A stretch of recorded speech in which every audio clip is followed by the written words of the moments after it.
Hey, how you doing? I'm doing good, boss. Yourself?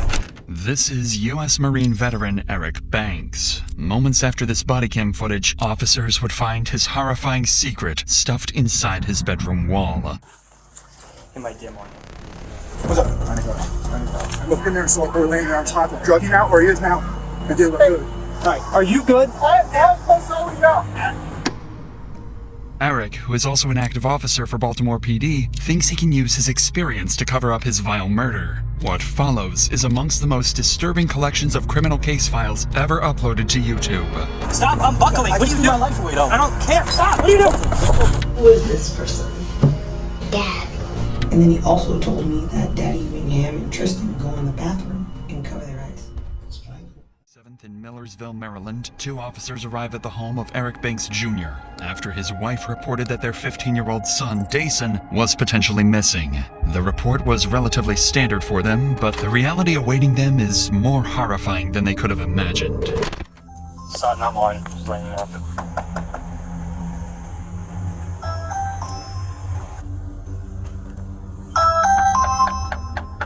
Officers report hearing loud bangs from the upstairs of the home. However, nobody comes to answer the door. After multiple minutes of waiting, an out-of-breath Eric finally greets the officers.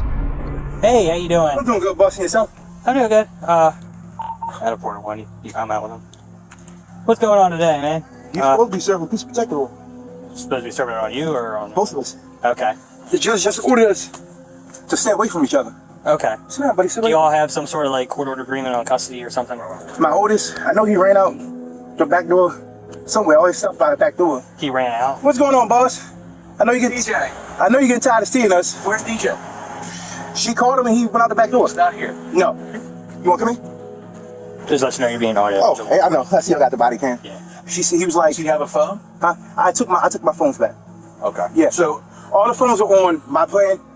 Separating everything. you have no idea where if you just let a 15-year-old walk out of your house with all his bags packed. No, his bag's at the back door. I literally told him, wait for your mom to get here. The police supposed to come here to serve her a piece of protective order. The judge told her to call you guys before she comes to you. I'm not trying to get in trouble. I understand. Eric and his wife Latrice had both individually filed a protective order against each other, making it illegal to speak to one another without a police escort. However, since Eric is not the biological father of Dason, Latrice had custodial rights to him, which is why he was packing his belongings as he and Latrice were preparing to leave the residence. Dason's disappearance on the very day he and his mom were supposed to move out makes the situation even more unusual. So officers continue speaking with Eric, hoping to understand the family dynamic and gather any clues that might point to where Dason is. But what Eric says next only raises their suspicions even further. So she's supposed to call you to come meet You y'all? have no idea where DJ is. Honestly, bro, no. I like With no phone or anything. you can check the ADT. It shows when he ran out the I door. believe you, but I mean, I'm not gonna fight. I'm not gonna do that. listen, man, it's a 15-year-old boy. Having a phone probably would have been, if he's walking out of the house, probably would have been a good idea to leave him with it. You can work out those kinks later. See, this is the thing. This is getting messy, man. Yeah, I tried to tell him. I said, sit here, wait for your mom to get here. I went upstairs. Before I could come downstairs, he's already going out the back door. So I guess she coordinated, because she's somewhere in the area, I'm presuming. Okay. So she pretty much coordinated with him to come out there. Okay. All right. Hang tight. All right. All right. Sitting beside Eric are his 2 sons, 5-year-old Evan Banks and 3-year-old Tristan Banks. Officers didn't know it at the time, but these 2 would play a pivotal role in uncovering the horrifying scene that just happened inside their home. But for now, Officer Sutton goes back to his patrol vehicle to run a registration. He identifies the suspect as 34-year-old Eric Banks Jr., an officer for the Baltimore Police Department. He's been an active officer since 2018 and also carries 10 years of service in the United States Marine Corps. After speaking with neighbors of Eric, who provided minimal additional information, officers would confront Eric once again, this time sternly, to figure out what was going on. It's here that Eric would explain his alibi, one he had come up with just minutes ago. We found out about the whole situation. His mom. That's neither here nor there. But this is what I'm trying to tell you. Me and him sat at the table. He cried to me yesterday. He said he don't want this separation. Like, he knew we'll be separated before. He said he's tired of it. He's tired of feeling like he has to choose sides. He's a teenager. He knows he don't want to be. He's like, I don't want to be in separate homes. That. And we said that to him. I said, DJ, it's nothing really we could do. I'm not going to change you. I love you, care for you. We had a whole deep heart-to-heart conversation. Today we went to court. The judge awarded him, and I called him. I said, DJ, I guess your mom told the judge you wanted to go with her, and you're going everywhere. He's like, what? I don't. I was like, well, start packing your bags because you're going to Arizona with your mom. Unfortunately, I guess you're not coming back here. And that was just that. She called him. They had a conversation. I said, what did your mom say? She on the way to come pick you up. He said, yeah, but she's supposed to come here. I said, well, we're going to wait. Because before she come here, there's some type of altercation. There needs to be police here. They can escort her, grab her, whatever she needs to grab, and go about this peaceful. Next thing you know, I went upstairs. I come out. So do you think did he leave here because he didn't want to go with his mom either? That could be. He could be like hiding out at a friend's house. I mean, yes or yeah, that's what I'm saying. Yeah, in my opinion, I think that probably is the best because if he told her he's somewhere, the text messages from her, I have food for you. Okay. Yeah. So it sounds like he wanted to go be with his mom. Yeah. So that's what I'm saying. All right. Just put the bags inside for now. And okay. We'll try to figure this out. All right, brother. Yeah. Officers would spend another 15 minutes canvassing the area in hopes of finding Dayson, but would again come up clueless. So they decide to try calling Dayson's mother, Latrice, but are unable to get a hold of her either. So in a desperate attempt to find a relevant lead, they decide to ask Eric if he'd voluntarily consent to a search inside the home, hoping Dayson may be hiding inside. No one expected that this simple request would soon alter both their and Eric's lives forever. I just want to make sure he's not in the house. That's fine. I'll do it with you then, since we're here. Hey, Buck, can I throw one so make sure he's not hiding? Yeah, so he's about to walk in. If he's going to walk in on this, we got a house. All right. All right.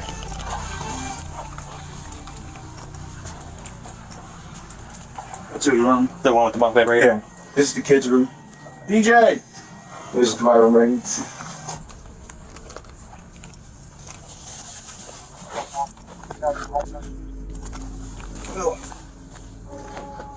Oh, yeah, he's told us he's not hiding.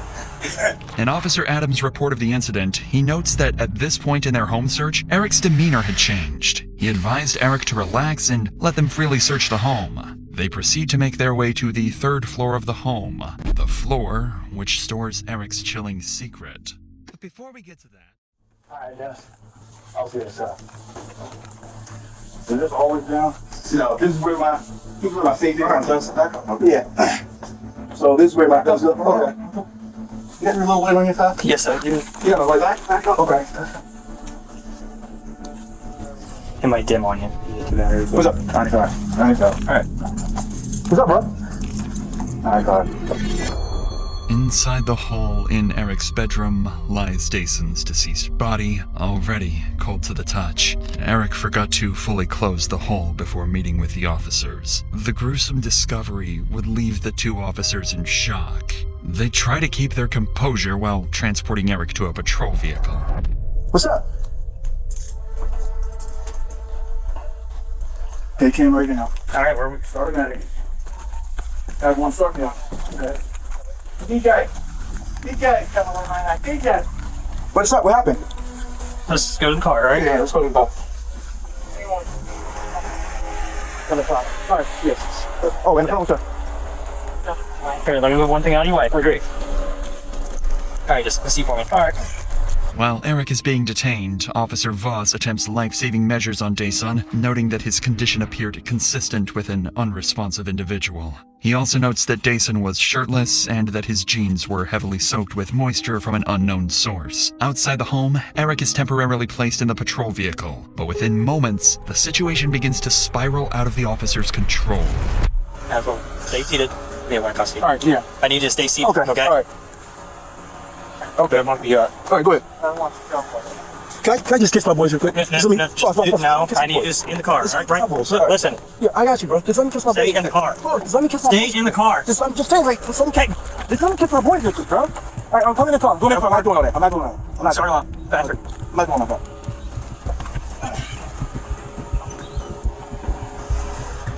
After you just... Here, All right, listen, just... All right, stand up, turn around. Don't do anything. I'm not. Stay in the car. Stay in the car. Stay up against the car. Okay. All right, now get back in. Hey! No, I'm not doing it. Stop running! What are you doing? I just want to kiss my boys, bro. Come on. Just let me kiss my boys. Get back in the car! All right, come on. Come on.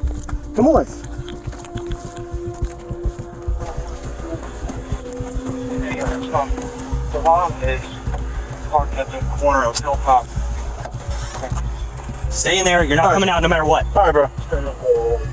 Without additional units on scene, Officer Sutton struggles to keep Eric restrained. Sutton attempts to secure Eric's handcuffs using a double lock, a mechanism that prevents cuffs from tightening or being manipulated. However, Eric uses his police experience to exploit this, and while his previous attempts at evasion have failed, he'd make one more, final, far more violent attempt to get away.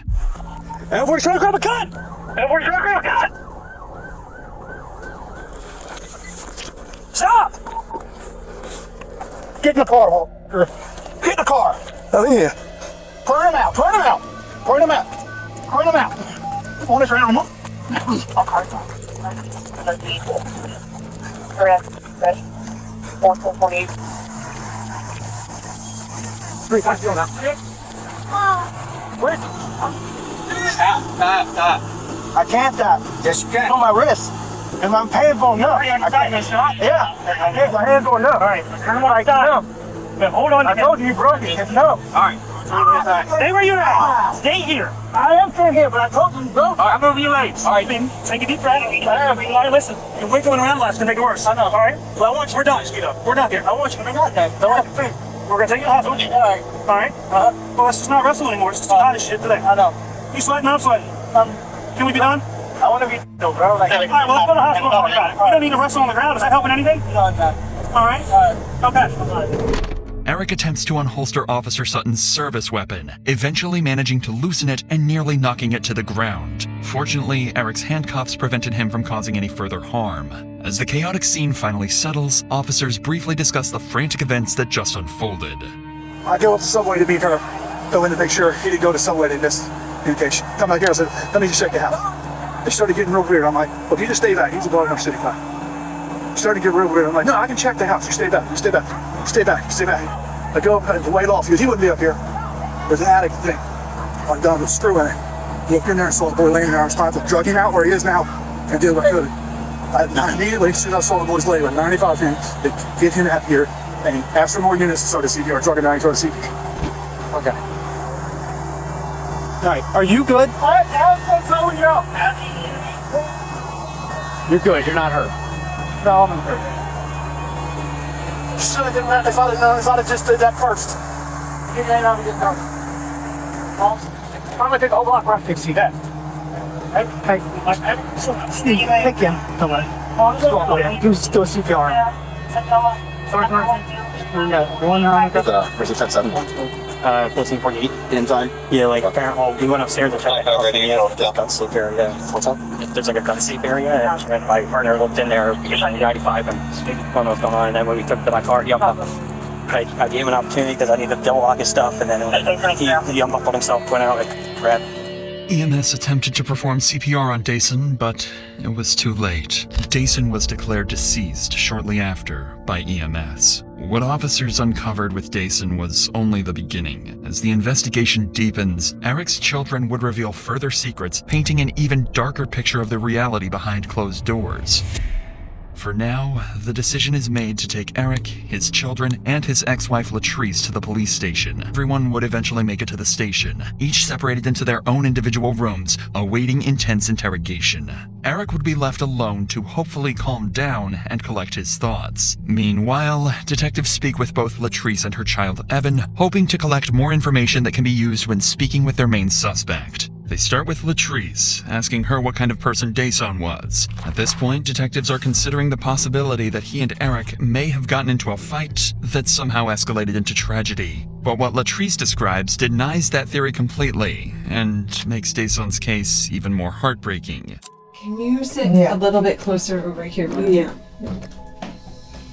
There's a lot of specific questions that I wanted to talk to you about.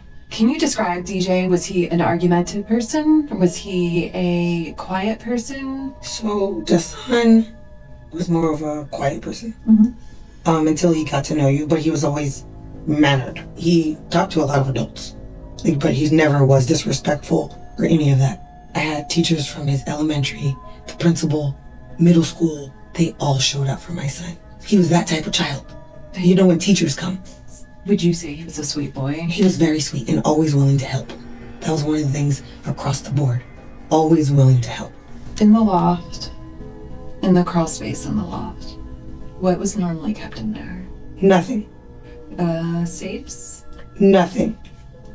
Was that ever left open? No. It was always screwed. It was always closed. Okay. Because I don't like it. Like, it freaked me out. There is a light switch in there. Okay. So I was like, where's that light coming from? And I turned the light switch off.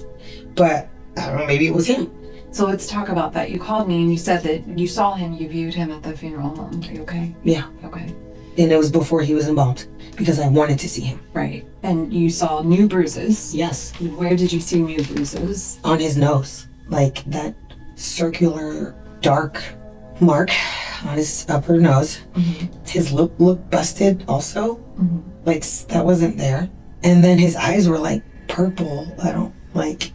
They were puffy and purple. Yeah. It looked to me like he was in a fight. And my son doesn't fight. Dayson's autopsy report ruled his cause of death as asphyxiation, which, in combination with the bruises and marks on his face, implied he was likely strangled to death. I knew it. And he was my baby. So I knew it.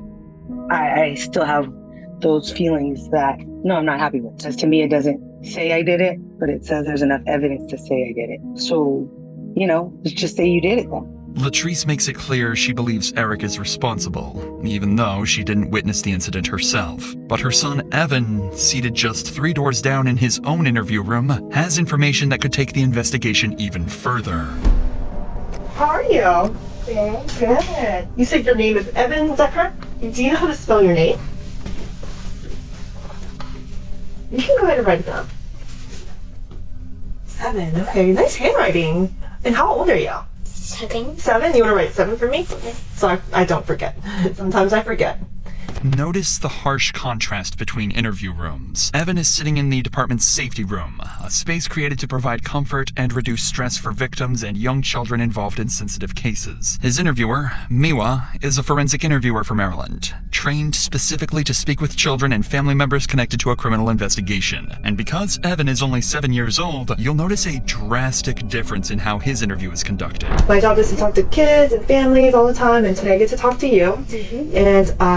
And we talk about a lot of different things in this room, and this is called the safe room because anything we talk about is always safe, and you're not in any trouble. I'm just here to listen to you and talk to you. Okay. Miwa explains to Evan that everything is being recorded and that he is not in trouble, but rather just there to help him out. She spends 15 minutes talking about movies and more of Evan's interests to help him get more comfortable before discussing the day of Dayson's murder. And Evan, who do you live with? My mom. Your mom? And Tristan. Mm-hmm. Anyone else? I live with TJ. Mm-hmm. And then my dad. Okay. And do you know what you're here to talk about today? No? So, tell me a little bit about your family. Tristan, he likes to fight and play and steal toys from others. I like the color, and then I also like Kids Bop and Tristan. And you said you also live with the DJ, is that right? And my mom and Tristan. So DJ, how old is DJ? 15. 15? Tell me about DJ. DJ like going in the water, jiggling. Can't really remember all the stuff he used to do. But he loved playing Roblox games. Tell me about the last time you saw DJ. My mom wasn't at the house. Tell me who was at the house. Dad, and then DJ, Mm-hmm. and then me. DJ was going in his own with Mommy, and then Daddy was waiting at the door with DJ. DJ put his bags in the basement, and then I don't remember what happened next. That's all I remember. Okay. Miwa would tell Evan to draw the last time he saw Dayson, and he'd draw the staircase leading to the home's loft. The same staircase Eric has dragged Dayson's body up. And so, who is this person? That was DJ, That was DJ? Where was Dad? right here. Oh, okay. So Dad was up here and then DJ was right there? Okay. Where did they go after? And they never went anywhere. They were just waiting at the steps. Oh, they were waiting at the steps? Who was he waiting for? Or what was he waiting for? And he was waiting till Mom came. The DJ. Did that happen? No. Not yet. Was there anything that you worried about on that day? No. I wonder if there's anything that you were scared about that day. I wasn't scared. Evan struggles to reveal the details of the events he saw that day, likely due to the discomfort of speaking with a stranger in a police station. But the information he gave his mother on the day of the incident provides far clearer insight into the disturbing events he saw. You said that one of your children said something to you? Evan, And what did Evan say? that he saw Daddy bringing DJ upstairs. And I said, where were you? And he said he was in the living room. I just didn't want to pry too much, but then I said, oh, was DJ sleeping? He said, no, he wasn't snoring. And then I said, was he moving? And he was just like, no. And then he also told me that Daddy made him and Tristan go in the bathroom and cover their eyes. Okay. But this was before. This was when the police first knocked at the door. Okay. Evan didn't say anything about the knock because he told him to go in the bathroom first. So I'm a little confused of like the order. So I don't know if that's maybe when he was gonna let the police in. But Evan did say he saw that. And he was in the living room because he told me he was watching Loki. In addition to these grim details, Latrice would go on to explain how Eric's life had begun to collapse all in synchrony. Due to the protective peace order Latrice had filed, Eric was suspended from the Baltimore Police Department the very same day of Dason's death. He had just separated from his wife, was about to lose his children, and was now left without a job.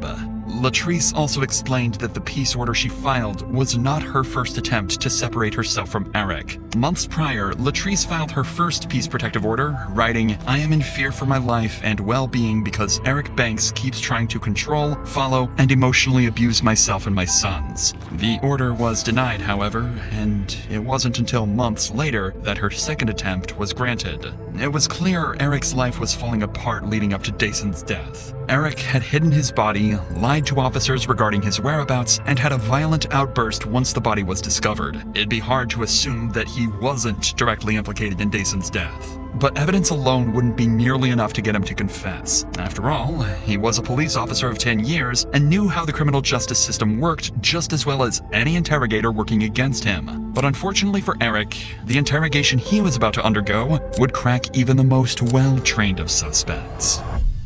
Eric is placed into Anne Arundel County Interview Room 2B.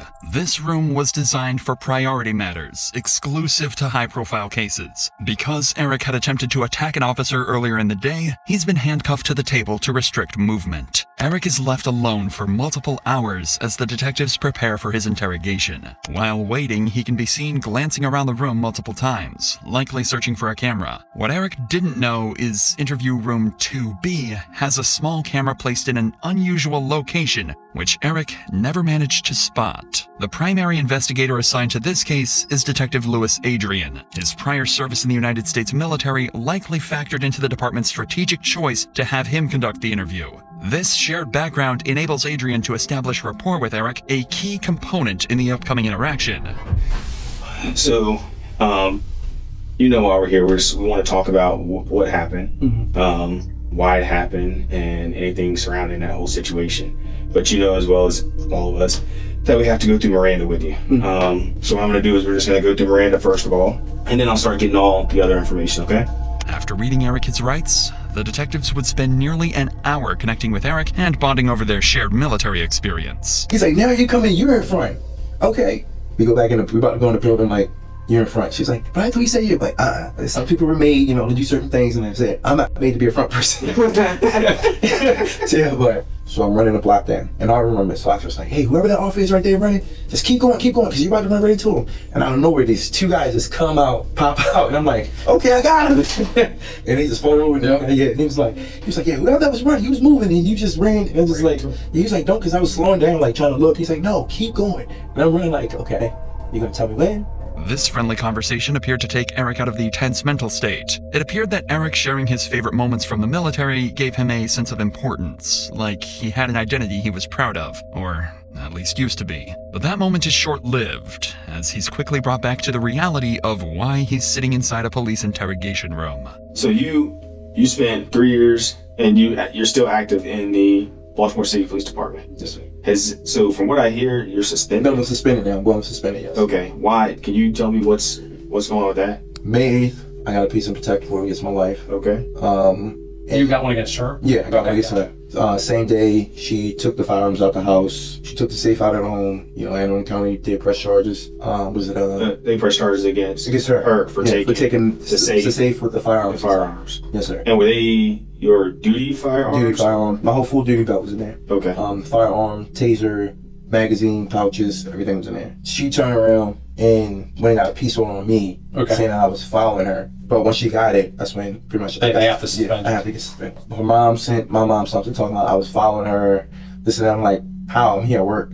How you see I was following? I was like, there's no way. That's when we both ended up at the courthouse, and I was like, because I was like, I'm just putting a stop to this. So I let the clerk know. I was like, I don't know what's going on, but every time that my wife's trying to leave or something's trying to happen secretly, there's a peace order for me to get kicked out the house. And I was like, that shouldn't be. And that's when they brought us both in. So we both got seen by the judge, and he granted us a peace order for both of us to stay away from each other. Okay. Yeah. When was that? That was just, was it 2 days ago? Okay. Was it, no. Monday? No, yesterday. It was just Tuesday, yeah. So y'all met with the judge? Tuesday. And you were still suspended up until this point? Or Yeah, I'm still suspended. So when, maybe it's the way Baltimore works and how slow they are and stuff. So you have the peace order, she gets one on you, and then it gets denied. It has to go to IA. They have to do their full They have to do that. Yeah. And so you're still suspended even though it's been cleared up? Yes. Gotcha, okay. At this point, the detectives had no reason to assume Eric was lying. He'd been open and honest with them the entire time and seemed rather friendly. It isn't until they begin discussing the day of the incident that investigators realize Eric's perceived honesty had all been a calculated act. So yesterday we go to court, get the peace and protective orders. They grant the whole motion, for us to stay away from each other. The two youngest boys supposed to stay with me. The oldest, he's going to Arizona with his mother. And she tells the judge, that's what you want to do, blah, blah, something. So right after that, call him. I was like, hey, start packing your bags. You're going to be going with your mom. He's like, what? Why? I'm like, your mom said you wanted this. You're supposed to do. I guess, I don't know. I didn't have that conversation. Previously to that, me and him had literally just sat down at the table. Because I could tell that my son was depressed. And he was going through, that's really what our trip on the first was, just to try to get him away, get him out. We sat down at the table and I'm like, what's going on with you? How are you feeling about this? Where are you at with this? And he's like, honestly, I don't know. He's like, I hate it. I don't want to feel like I'm choosing sides. I just want to be left alone with everybody. Because then it's they're calling me, telling me this and this and that. And it's I gotta keep certain things from you. He's like, I don't want to be a part of this. He's like, I'm tired. So I say, just go and start packing your bags. And he's like, okay. We wait. I get my paperwork. I come home. And on my way home, I just felt like I was done. You know what? Today's gonna be the day I'm gonna do it. Okay. Yeah. I feel like my family's falling apart. I'm suspended from work. Possibly gonna lose my job. So it's situation building. Keeps going. Like vendetta. And I even sent her a text and said, I don't know why we feel like we have to be at war. Right. We shouldn't have to be at war. It's if you out here lying to these guys, so you gotta guess what are you trying to move in with them? Telling them that you're living in hotels when you're not, you're staying with your mom. What are you doing? So at this point it's you know what?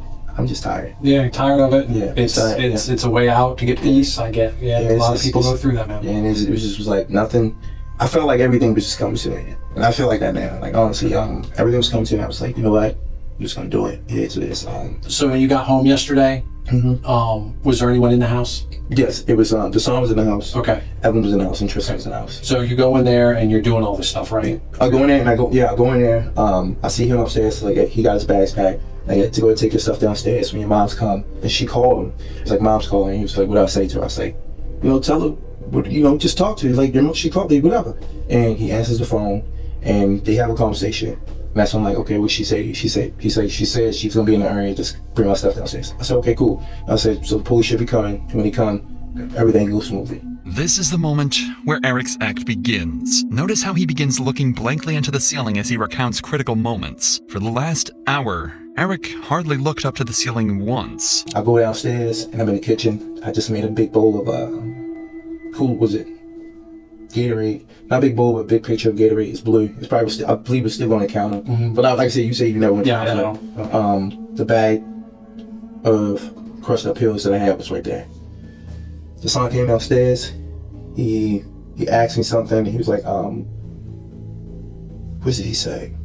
He came downstairs. He asked me something, and I can't remember his exact word. He was asked me, was it about think it was illegal or something like that. I said to son, just wait. We're not gonna, like, because he was like, I don't want to go. He was just telling me that he didn't want to go and shit like that. I said, look, just wait. We're not gonna talk about shit because like, I'm gonna take your brothers to your mom's house and I was coming back. I said, if your mom gets here with the police before I get back, unfortunately, you gotta go with her. That's just the way it is. He's upstairs. I remember Tristan. I told Tristan, I said, Tristan, go get your shoes. Tristan said, okay. So Tristan goes. He goes upstairs. He gets his shoes. And he comes. He's like, Daddy, what's wrong? DJ. And I'm like, huh? So I go upstairs, and DJ's in the bathroom. He's in the bathroom, and he's in the tub. And that's when I seen him. I was like, what the fuck?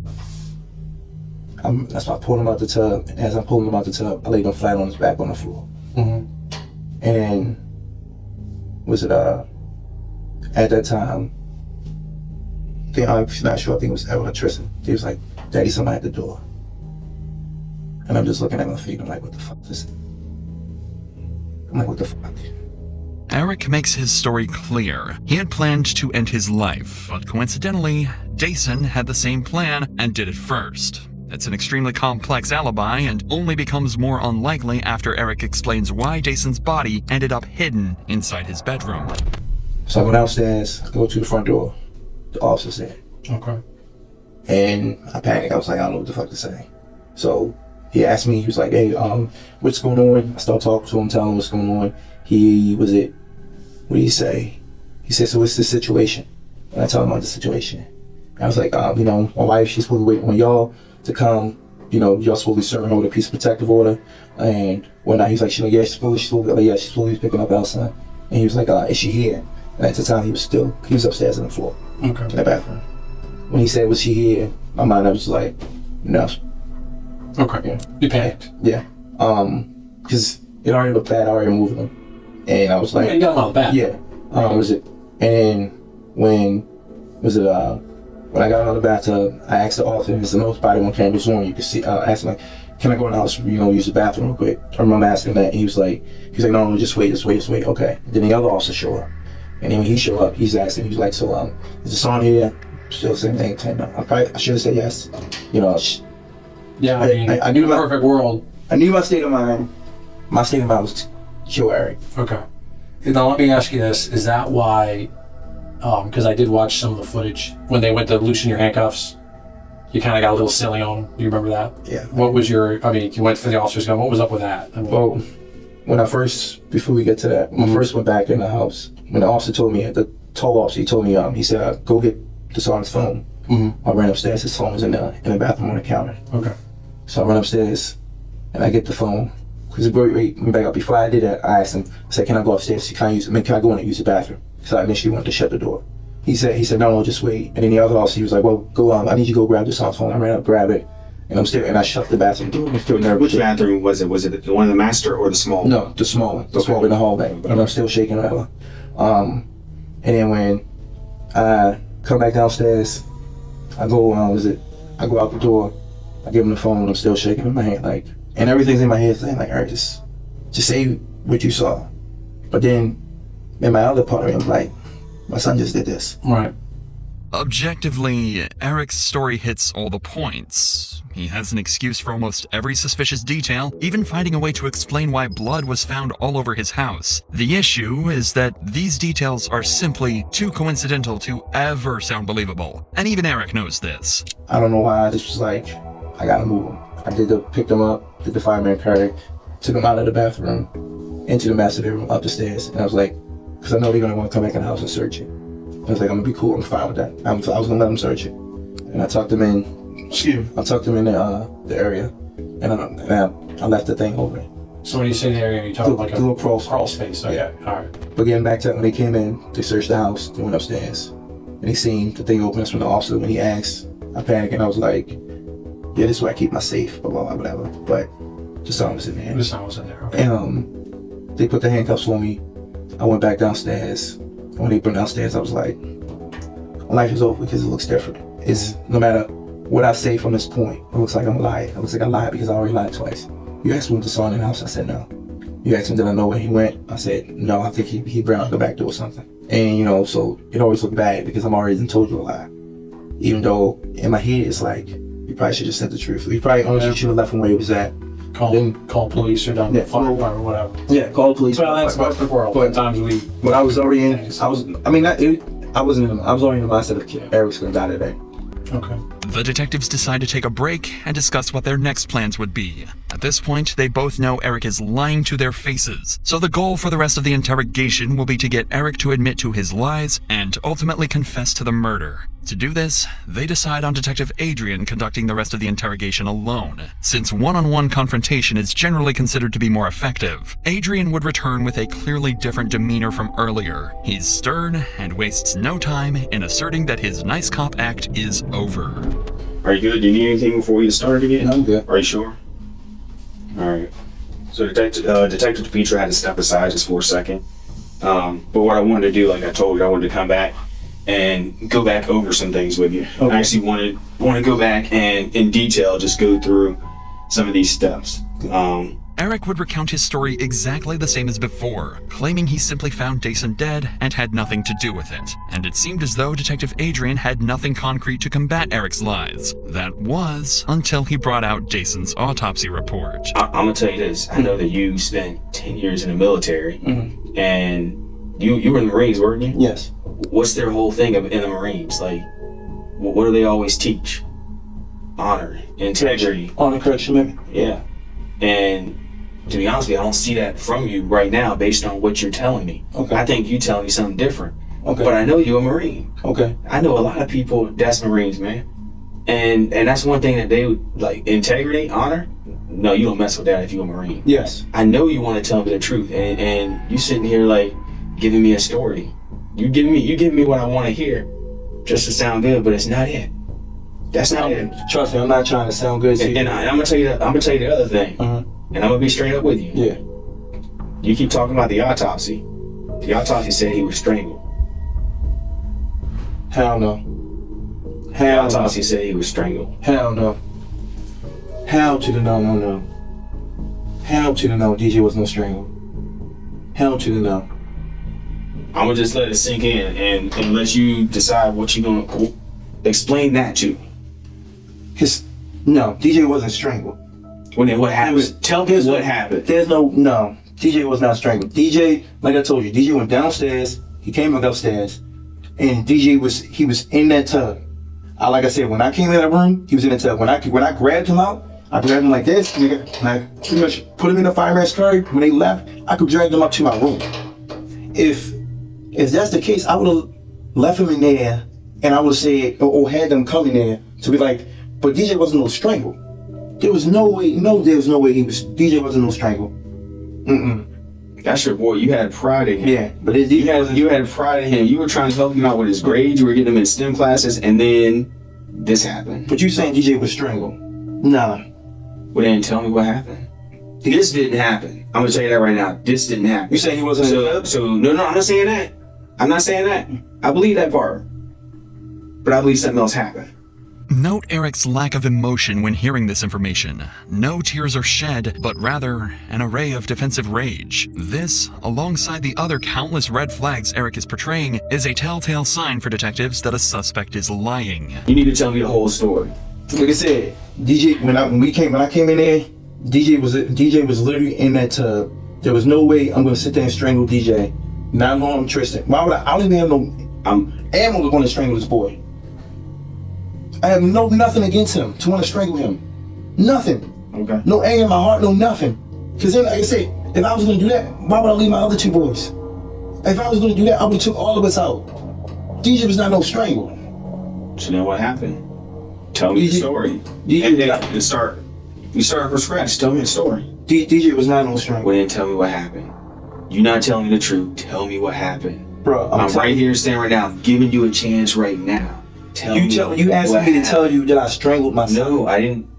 Eric understands the legal system well enough to avoid offering a direct confession when confronted. From investigators' perspective, he knows that admitting involvement is the worst thing he can possibly do.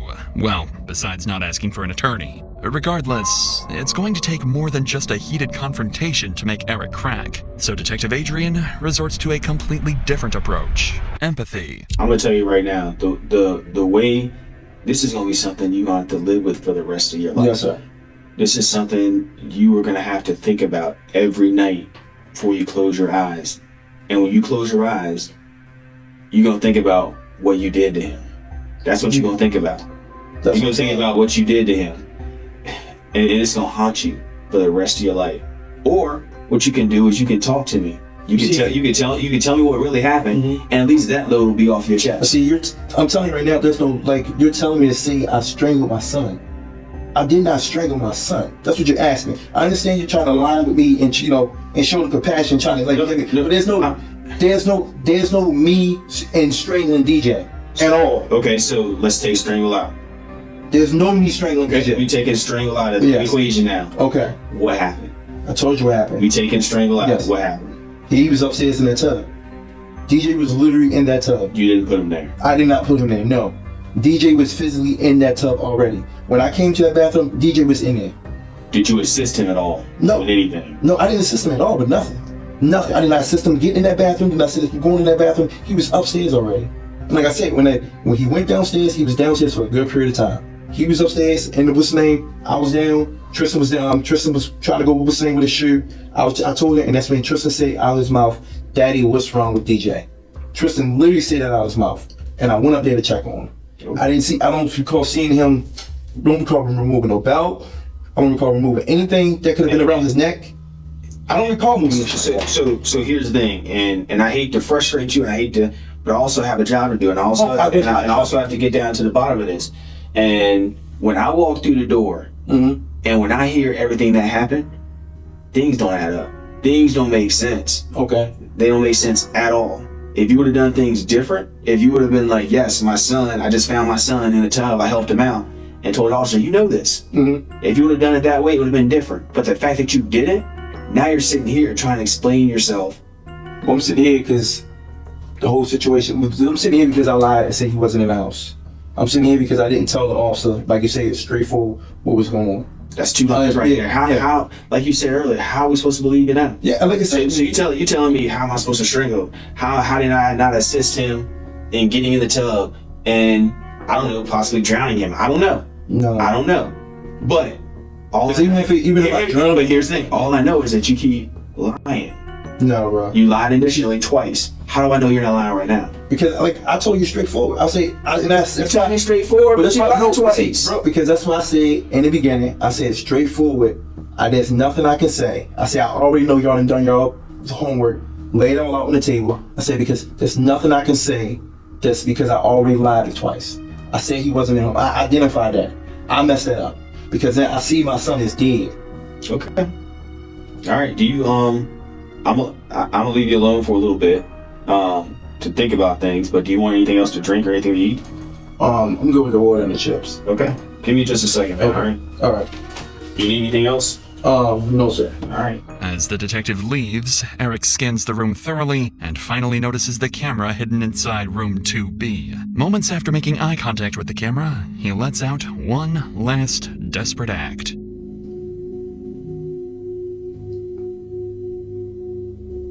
Strangle? I don't know. Unfortunately, it'd be too late to act his way out of the murder. Eric's testimony was flimsy at best, and Detective Adrian decided he'd gotten enough to wrap the nearly 5-hour interview up. Shortly thereafter, Eric was booked into the Anne Arundel County Detention Center under charges of first-degree murder, second-degree murder, and child abuse resulting in death. At trial, Eric would quickly accept a plea deal to second-degree murder as well as attempting to disarm a police officer, and on October 4th, 2022, he was sentenced to 42 years in prison. If Eric serves his full sentence, he'll be released in 2064.